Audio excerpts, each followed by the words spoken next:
Good morning. Going to introduce Barbara Slate. Titanically talented is how the legendary Stan Lee has described Barbara Slate, a graphic novelist, comic strip writer, artist, lecturer, syndicated columnist, and legend in her own right.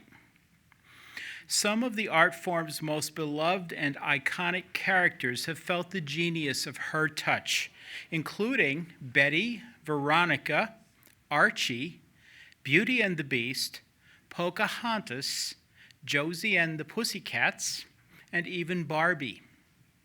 She has written over 300 comic books and graphic novels, in fact, for DC, Marvel, Archie, and Disney, and is profiled in the seminal work, A Century of Women Cartoonists. When she's not making publishing history, Barbara teaches the art of the graphic novel in schools, libraries, and literary gatherings using her critically acclaimed textbook, You Can Do a Graphic Novel. She also exhibits in numerous galleries in New York. Her awards and honors include a Parents' Choice Award for her Barbie comic books, a Forbie for Sweet 16 from Marvel, and Cosmopolitan Magazine's Career Woman of the Month. Her latest graphic novel is entitled Getting Married and Other Mistakes. We're very fortunate to have her with us today to tell us something of her remarkable life in comics and offer a woman's perspective on the male-dominated world of comic books. Please join me in giving a warm Burlington Book Festival welcome to Barbara Slate.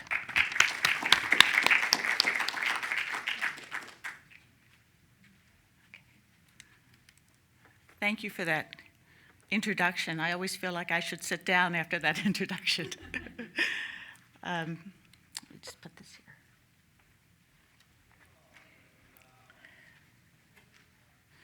So in the late 60s, I took a Greyhound bus from Harrisburg, Pennsylvania to New York City. I had a suitcase, portfolio, and I think $50 in my pocket.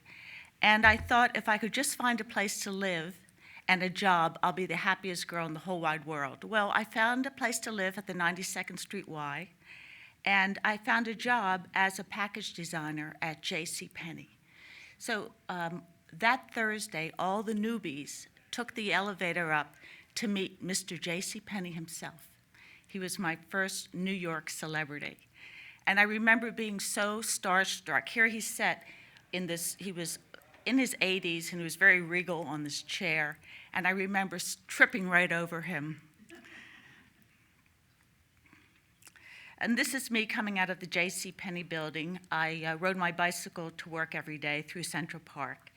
I loved working at JCPenney. It was steady pay and steady work.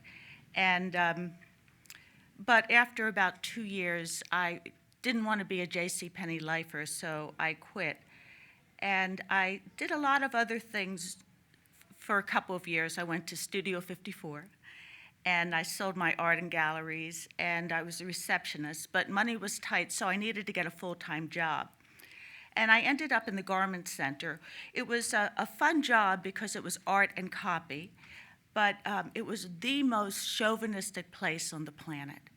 And there were 7 male bosses and about 40 women scampering around, getting coffee and doing everything for these bosses. And the bosses wore leisure suits. I don't know if you remember those in the 70s.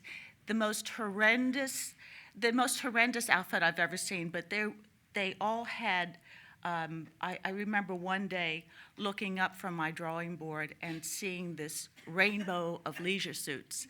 And one was lime green and peach and pink.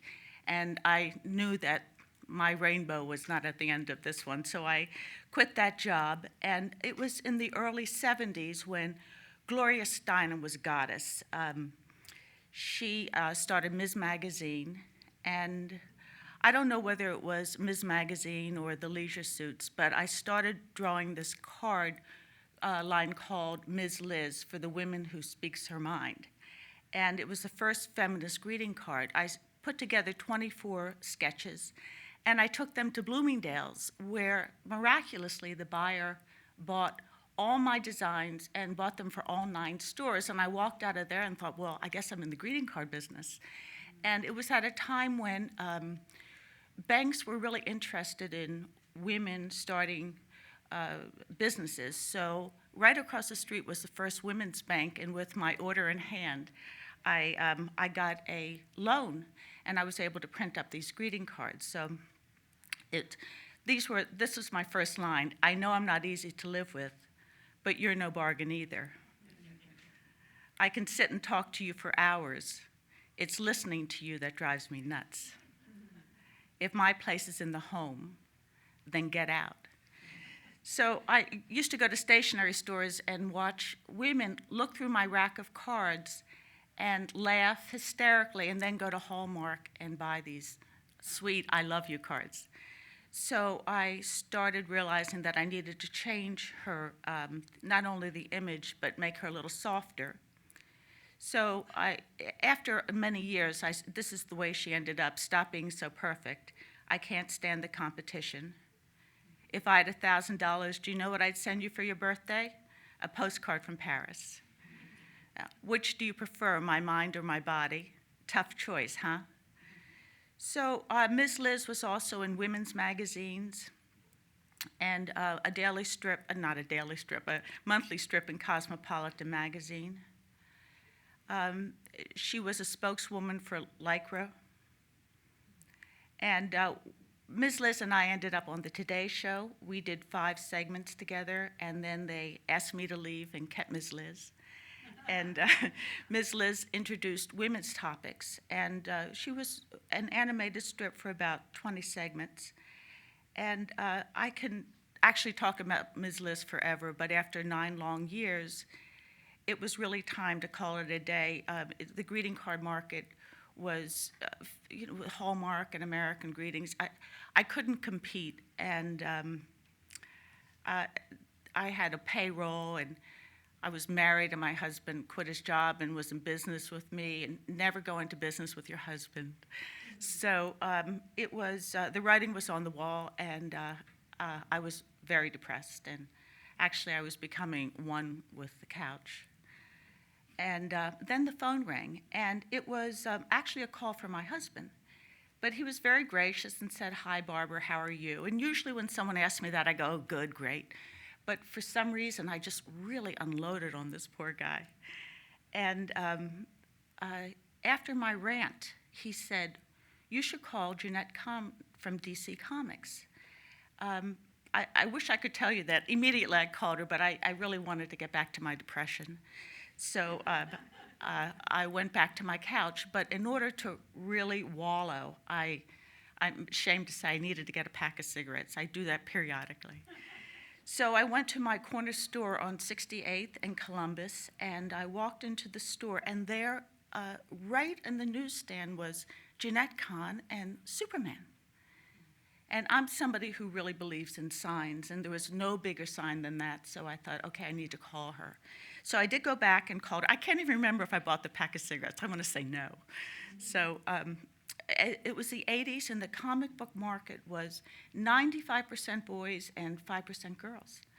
And the comic that all the girls were reading was Archie, which is, Betty and Veronica are best friends for, I think it's like 80 years now. And they both love Archie, and it's very wholesome. All the families are intact, only children, and no divorces, very apple pie. But Jeanette was looking for something different. So she hired me to create a comic book called, and I did, called Angel Love, which was drugs, sex, and rock and roll, not Archie. So Angel works as a roller skating waitress on the Upper West Side of New York City. She's getting up the courage to ask out Don, the new bartender. Angel shares an apartment with Wendy, a ditzy wannabe actress, and many cockroaches. If you've ever lived in New York, cockroaches, when I moved there, they were part of your apartment, except they didn't pay rent. Angel dates Don and discovers he has a drug problem. So I think this panel was the first indication that DC was starting to have some meetings about taking Angel Love off the newsstand. Angel asked Don to stop using drugs, but he doesn't, and Angel breaks up with him. Here, Angel's best friend gets pregnant. This is when I think the DC meeting started picking up, and I was accused of destroying the comic book industry. It was very radical in the 80s. Today, it's not radical at all, but at that time it was. Angel and Cindy in Central Park discussing Cindy's options. And I always love putting my favorite characters in my comics. So you can see in the background is Mia Farrow and Woody Allen. Everybody knows that story, right? Anyway, he marries the daughter. Remember that one? Anyway, that's a whole other story. In the 5th comic, Angel's mother will die unless she gets a kidney transplant. Angel is not a match. So to save her mother's life, Angel begins the search for Mary Beth, her older sister who ran away from home at 14. Maybe her kidney will be a match.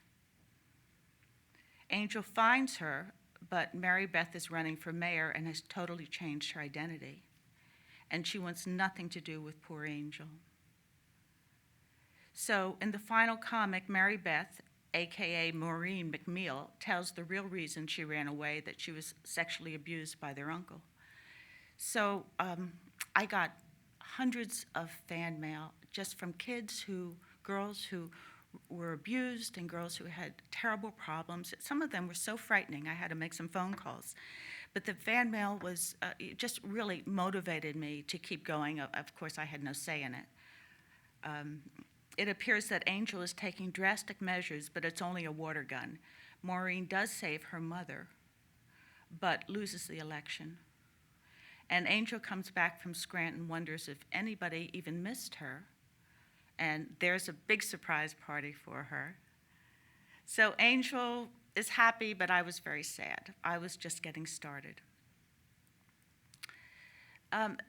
At the same time, right after Angel Love, I got a call from the editor-in-chief of First for Women, and she and her daughter were big Angel fans. So I created a comic for them. It was at the back of the magazine. It's called Love and Kisses. How did I get so lucky? I'm driving in my convertible on a hot summer day with the most beautiful girl in the world. I really, really like you a lot, Rosie. In fact, I've never liked anyone half as much as you. Joe, are you trying to tell me you love me? Don't push me, Rosie. So it was a comic about relationships. You can read this one, but although greeting cards and comic strips are fun, there's nothing like a comic book. I just found like it was the perfect thing for me. I love the paper, I love the staples, I love that you can have a whole story in 24 pages. So I was desperate to get back to doing comic books.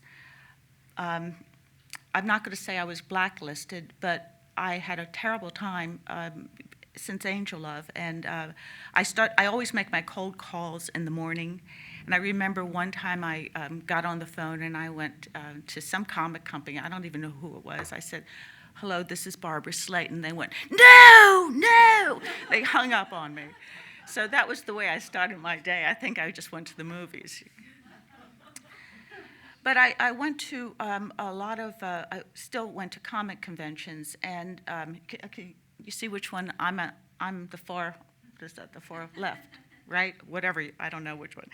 And there I met Tom DeFalco, who was editor-in-chief of Marvel Comics, and I asked him if he was planning to do a girls' line.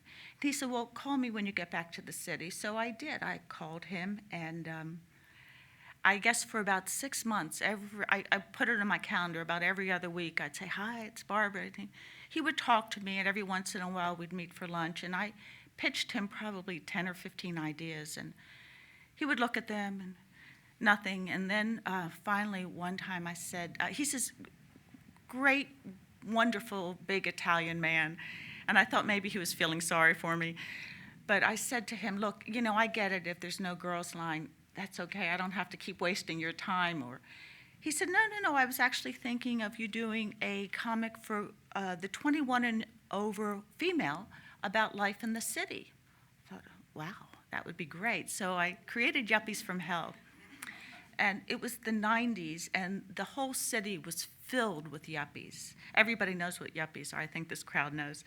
And it's all about being self-centered, and money is God. And it was my dream job. I eavesdropped in movie lines, in Central Park, in coffee shops. And I was in a coffee shop, and I heard this line, a real line. I think my relationship with what's-her-name is really getting serious. You can't make that up. And this guy actually didn't know this girl's name, but he was afraid of commitment. So I thought it inspired me for Joe and Julie in Getting Serious. And these were my main characters in 3 graphic novels. I had many main characters, but these 2. So you'll see, I think my relationship with what's-her-name is really getting serious. Julie, yeah, she's a nice girl and everything, but I'm just not in love. And then Julie is with her psychiatrist saying, I know Joe loves me, doctor. It's his fear of commitment that keeps him from committing. And the whole time she's analyzing this lame guy. And anyway, the psychiatrist, by the way, was mine. I took it from him. I loved him. So I also eavesdropped in Central Park, where I watched this grown man crying because his 3-year-old did not get into the United Nations school.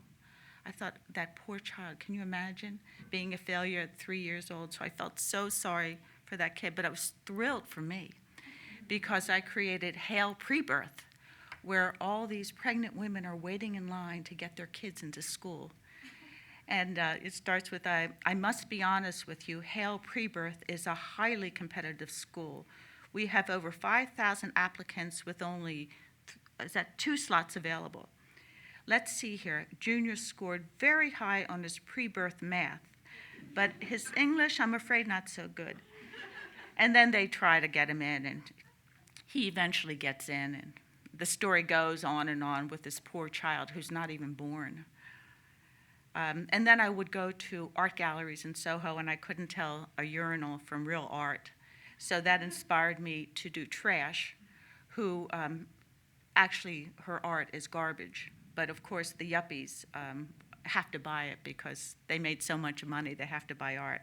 And you'll see in this panel in the second page, she says, do you want it with or without the flies? So I did 3 Yuppies from Hell, and after the 3rd, Tom called me into his office, and he said, we're going to continue the girls' line, only this was going to be for the younger girls, and he got the rights to the one and only Barbie, and would I like to write it? So my friends were so mad at me. They said, how could you do Barbie after Ms. Liz and Angel Love? But we had a wonderful editor at Marvel Comics, and she put together a team of writers and artists, women. All of us were women. All of us were women. That's very unusual in this totally male-dominated comic book industry.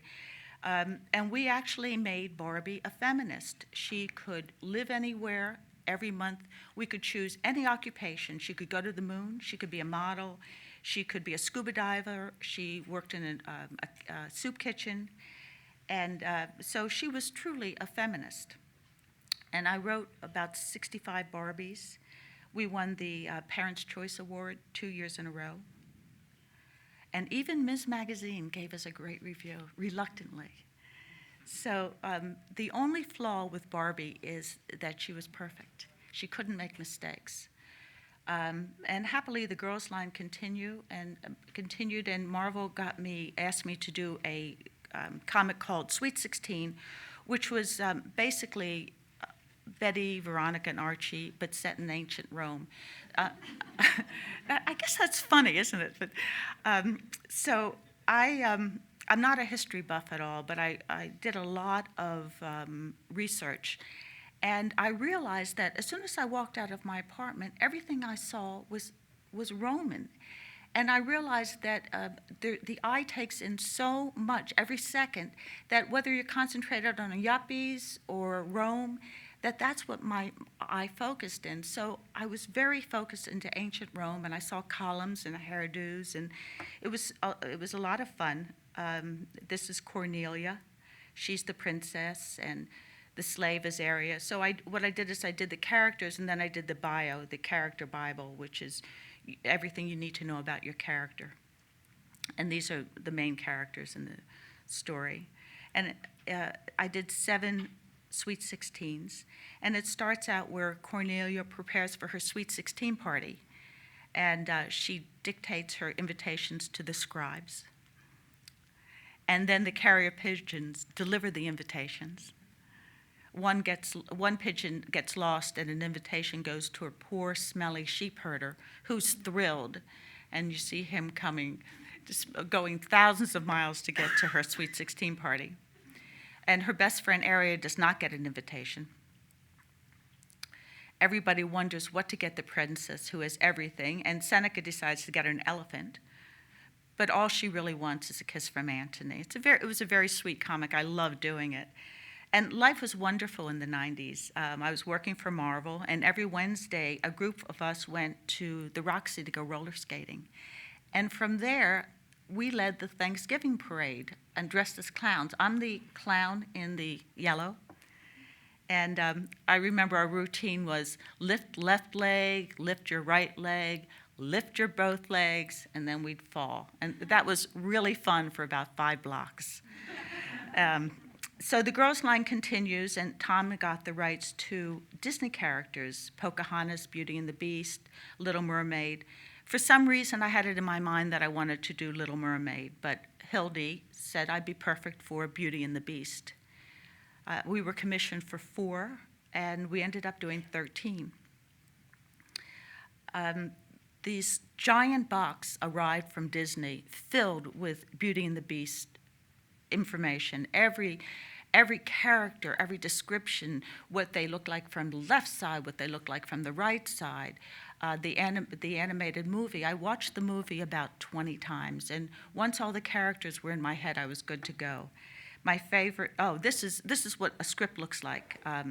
This is 4 pages, and all on the side you can see, I think in the beginning I had 1 Marvel editor and 6 Disney editors, and it took about maybe 3 comics before I started getting to understand what everybody wanted.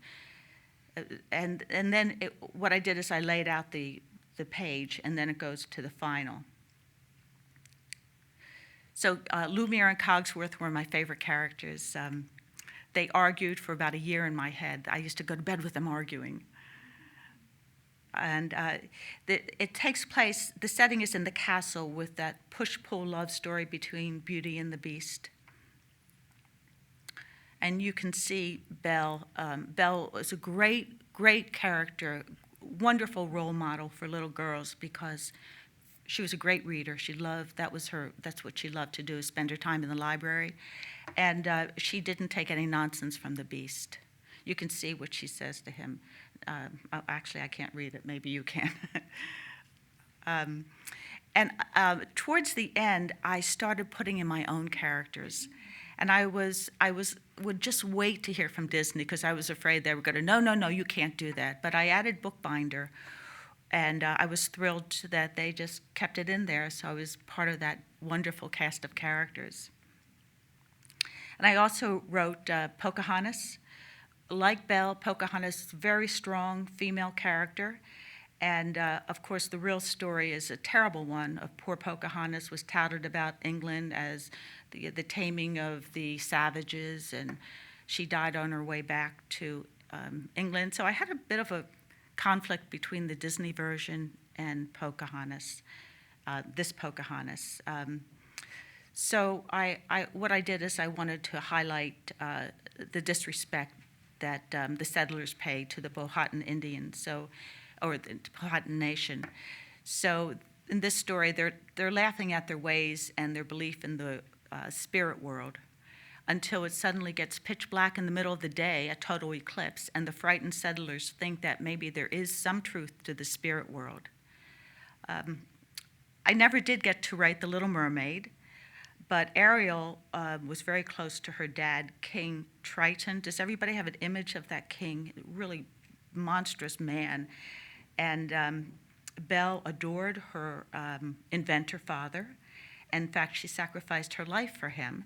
And Pocahontas was very close to Chief Powhatan. But all the mothers were dead, no moms.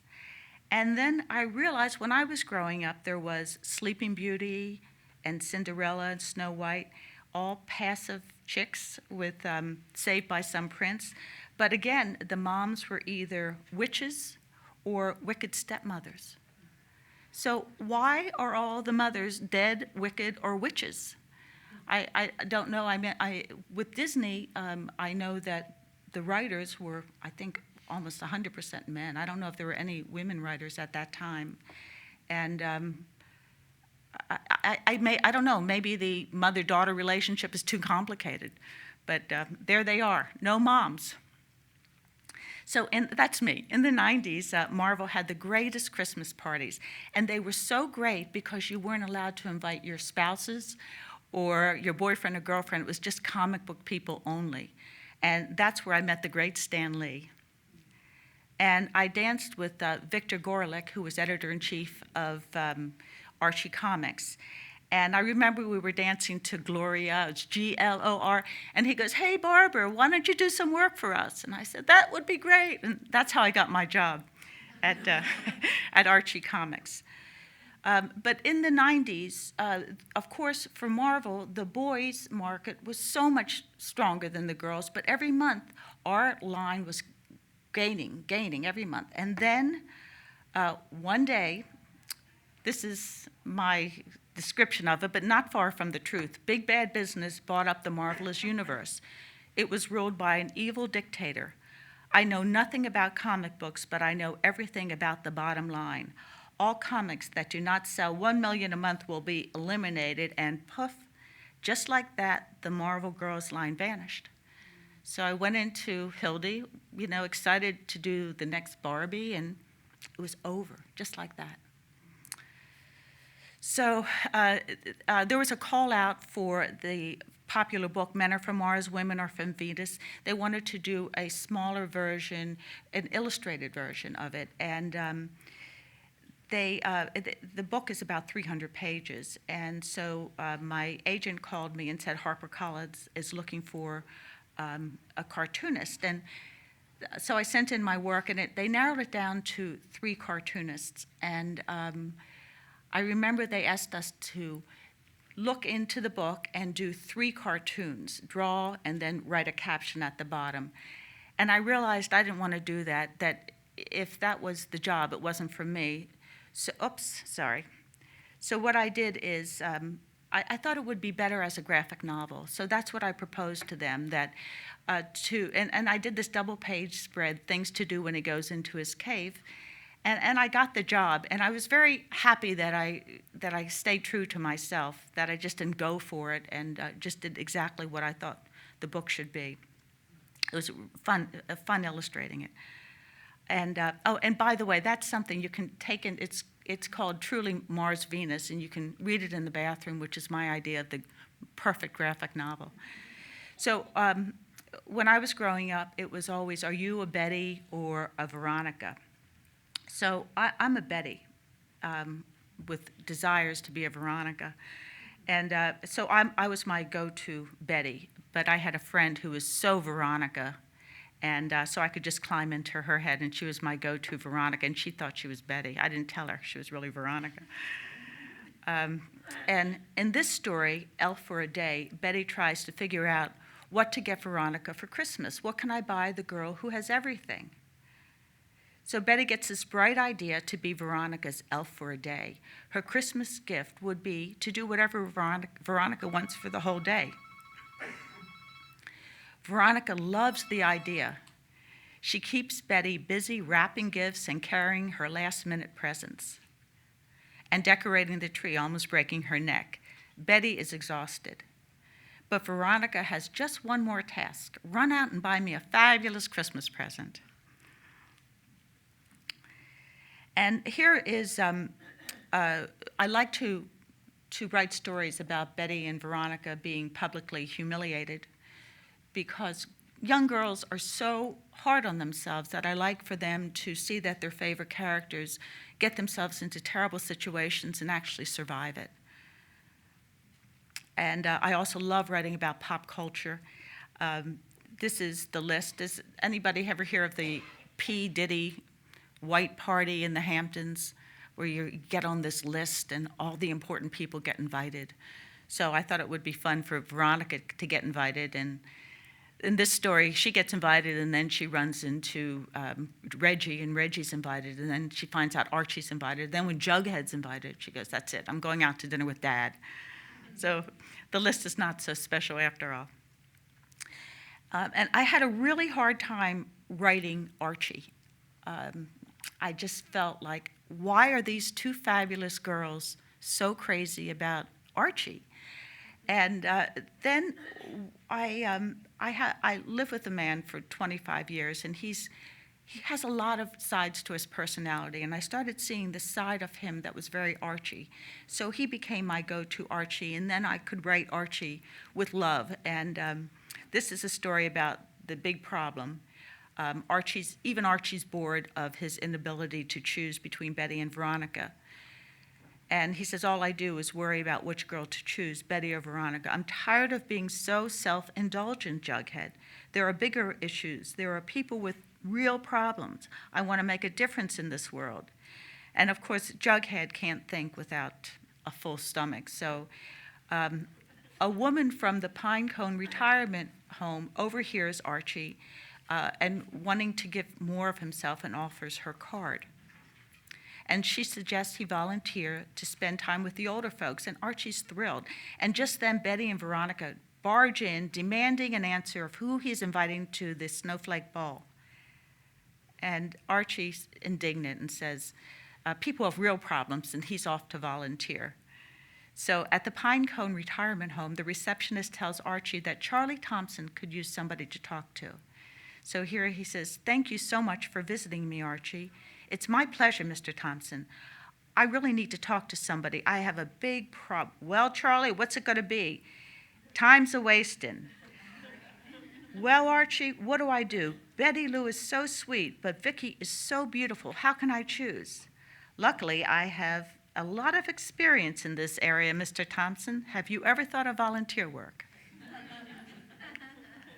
So in the mid-'90s, of course, everybody knows about the O.J. Simpson trial, and I was obsessed with this trial. I got inspired to do a character called Violet, who was a psychopath supermodel.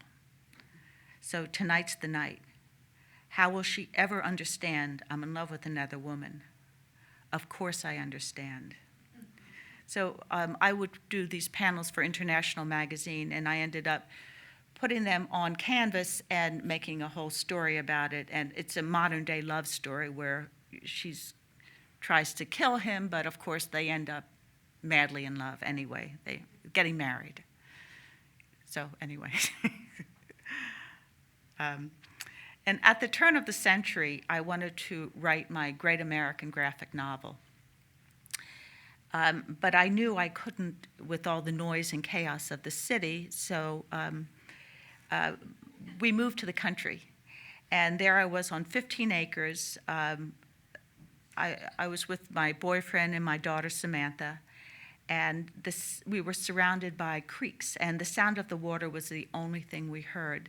So after a couple of years of peace and quiet, I began to realize that so much of my inspiration was from the city, sitting in coffee shops and eavesdropping. And I really miss looking out the windows of coffee shops. And in my studio, I look out the window and I see deer and bird, but I don't speak deer and bird.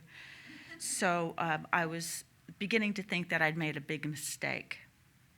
But then the phone rang. And it was Nancy Hogue, who was the board of directors who was on the board of directors for the Claverick Library, and she asked if I would be interested in teaching teens how to do graphic novels. So we decided on, I jumped at the chance. I was so happy to get out of my studio and also to teach teens that weren't mine, let's put it that way.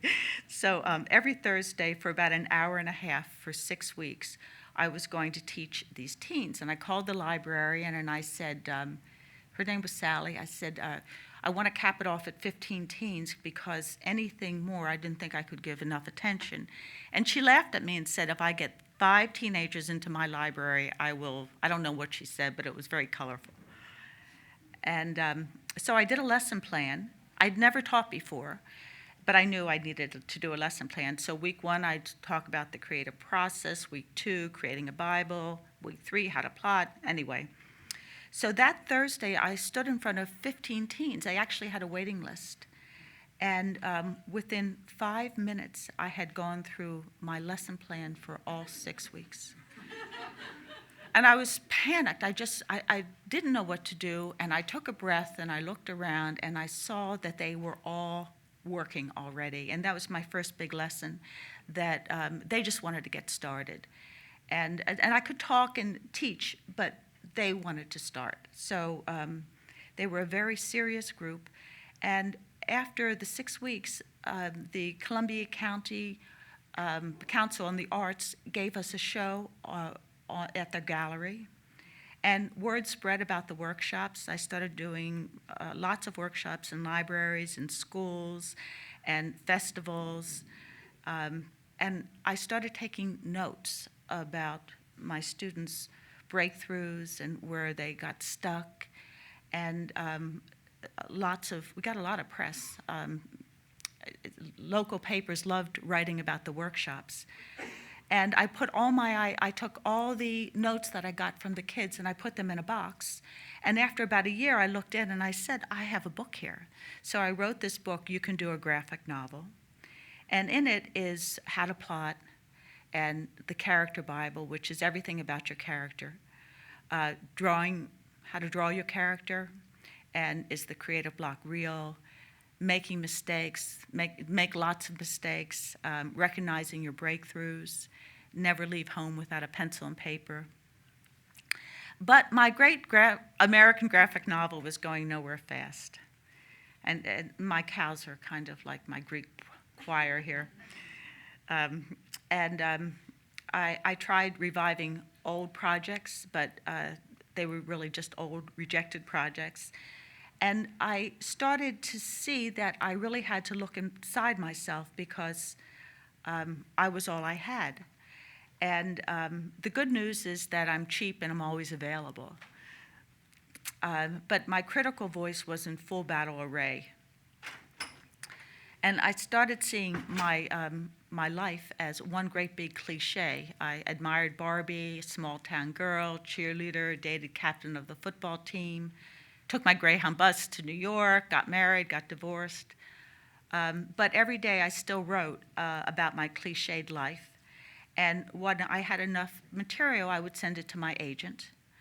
And I keep all my rejections in this green box. I got so many of them. But I'm a very vengeful person. So when I finally do get published, I like to send out my book to everybody who rejected me. And one day I had this epiphany that cliches were really good. They were universal. So I started embracing my cliched life, and the bigger cliche, the better. And from that point of view, my critical voice started calming down. And the next time my agent sent out the book, it got actually published, and that was through other press. And this is the book. It's called Getting Married and Other Mistakes. I have been in bed for 3 days, except to go to the bathroom and kitchen, which, thank God, are not far from my bed. This is my first full-blown, over-the-top wallow in self-pity depression. This is a picture of me on my wedding day. I stare at the photograph and wonder, who was that girl? What was she thinking? Was she in love? I look happy, or is that sadness in my eyes? Did I know all along I was making a big mistake? So that's the end. My book is out there if you want to look at it. Does anybody have any questions? Yes. Well, we were in New York City back in the 80s, and I remember that, going to art galleries, there ended up being a lot of this graphic novel art. Did that have any, what do you think about that? How did that influence you, or did that come from you, or? Graphic novel art is comic book art. Graphic novels are really comic books, only longer, and they are perfect bound, and they, instead of having staples, and they are usually on better paper than comic books, but they're the same thing. I think in the 50s, comic books got such a bad rap. Some psychiatrist or some big shot guy decided that everything that was wrong with the youth today was because of comics. And so parents got, especially mothers, got very upset. They didn't want anybody, their kids reading comic books. So I think when mainstream publishers realized that the kids loved comics, they decided to call them graphic novels rather than comic books, but they're really the same. Does that answer your question? No. Well, I was reflecting on when we would go to galleries, art galleries, and all of a sudden we started seeing things that looked like comic book panels in art galleries. Well, I think that's called pop art. And it's, that was Andy Warhol and Lichtenstein, and it became very big. So, and just taking that one image and just exploding it on a canvas. Is that what you mean? Yes, and yes, that influenced me greatly. Thank you, yes. So I started taking my images and putting them on canvas and selling millions of dollars worth. I'm just kidding. Yes. Sorry. So what's it like working as a writer for other people who are illustrating your work? Like, I mean, having gone from, like, you clearly you were drawing your own stuff and then you kind of changed tack a little bit. Like, how was that for you? It's very, I really am a control freak with my work, and sometimes I would open a comic and I'd shut it and never look at it again because I didn't like the lettering, I didn't like the coloring, I didn't like the art. It was difficult, but if you have a good editor who keeps an eye on every step of the way, there are 6 steps in order to make a wonderful comic. So if you have a good editor, then you can breathe. But sometimes I do what I think are wonderful stories, and I can't even look at them because, or maybe the printing didn't work, or they forgot to put my name, which has happened many times, or they put somebody else's name. Anyway, I'm not going to go into that, but yeah, I mean, I like having control of my comic, but there are some wonderful artists like Stan Goldberg and Dan DeCarlo who drew the Archie comics, and they were so amazing that I just loved looking at their work, and I was honored to be working with them. Yes? When thinking about this question about boys' market and girls' market, have you ever felt frustration about being pigeonholed as an artist who could only work with the girls' market? Yes, I really don't want to do comics for boys. I mean, I love them to read Archie and that, but I never really wanted to do Superman or the Hulk. I would have. I mean, if an editor said, would you do that, I probably would have. But I love doing the comics that I did. Yes? Could you say anything about the creative process aspect where part of your mind probably creates a story, like sort of an intellectual thing, and then part of your mind, maybe later, I don't know, but it sees pictures? I'm interested in that relationship, and so anything you could say on that. I know it's a little vague. No, it's not vague. It's actually, for me, it's at the same time. I write and draw at the same time. Not that the drawings look like anything. They're just quick sketches They're stick figures, which are wonderful art form. I tell my kids who I teach, draw with stick figures because they're so expressive. Sometimes I look at my stick figures and I wish that I could just do it like that, just put it out like that. But I do it, I write and draw at the same time. It all comes to me as a package. And I know that's not true with a lot of people, especially writers. They're the writers and they're artists. And if you ever want to have a battle, you ask somebody, a writer or an artist, which is more important. At Marvel, it's always a big conflict. Of course, the writers think the writers are more, the artists think the artists are more important. But the combination is really what makes a comic book and makes it so. And if you're going to work with somebody, you really have to have an understanding of each other. It takes a while to collaborate, I would say. Yes. I know that now Marvel is doing a better job of having at least one female voice in the editorial process for each project. Is that right? I believe so. They at least. I'm going to have to call them. I haven't spoken to them in a while. That's My understanding news. is that they are currently, right now, with what they're doing now, having at least an assistant level editor involved that's female, involved in the project. And that's one of the reasons why DC's having some problems the last few weeks, and Marvel has not been having those problems. But were there female editors at Marvel in the 90s? Yes, there was Hildy Mesnick and Bobby Chase and Karen Berger. Oh, she was DC. Yes, there were female editors, but there were only 2 of us who were writing and drawing comics. But thank you for that information. Yes. I just wanted to ask if you felt like there needed to be a divide between comics for boys and comics for girls. Like, does that need to exist? I mean, it doesn't exist as much in Japan as it does. It doesn't exist as much in Japan, it's true. But here, it just seems like it's very divided. But of course, there are girls that read superhero comics. I don't know why it is such a division. I mean, except that girls and boys are very different. In my mind, they are. Yes?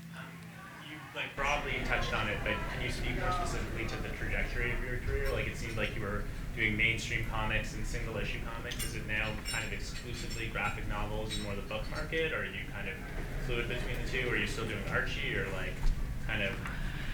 Well, right now I'm teaching, and it took me a very long time to get my graphic novel, Getting Married and Other Mistakes, out. Actually, it was almost 14 years. And I had such a difficult time with it, emotionally anyway, because I had to dig deep inside myself and remember things, because it's semi-autobiographical. But the rejections, I used to get so many rejections. I'd get an email, from my agent saying, here's today's, and it was, we love the art but don't like the writing, or we like the writing and don't like the art. And so it took a very long time to, and when I say 14 years, it's not like every day I got up and did this. I mean, I put it away for 2 years. But it really was something that, I really wanted to finish, and I really wanted to get published. So when that happened, I kind of took a breath, and I said, I'm going to teach, and I haven't gotten back to the drawing board for. I still do artwork, but I haven't said, I'm going to write another comic book, or I'm going to write another graphic novel. I think I'll get back to it, but right now I'm kind of taking a breather. Did that answer your question? Okay. Yeah. Okay.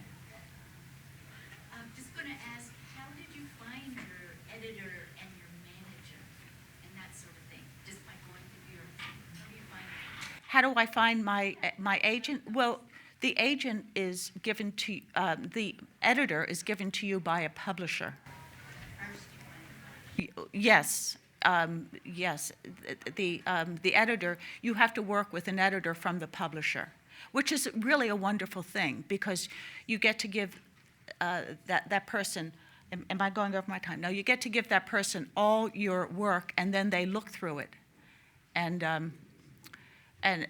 so when you get a great editor, there's nothing like it.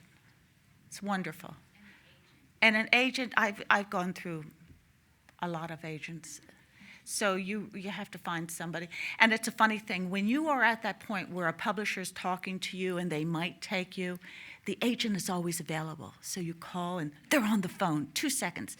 But as soon as the deal falls through, they've just stepped away from their office. It's uncanny. So it takes a long time. I'm very, it's very hard to get an agent, but if you go online and you keep persisting, maybe somebody will do it, but it's not easy.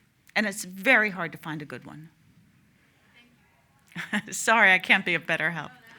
Okay. Anybody else? Yes. In a recent interview, Art Spiegelman was asked about revisiting pain when he did Mouse, and his response to that was sometimes it's more painful not to write it.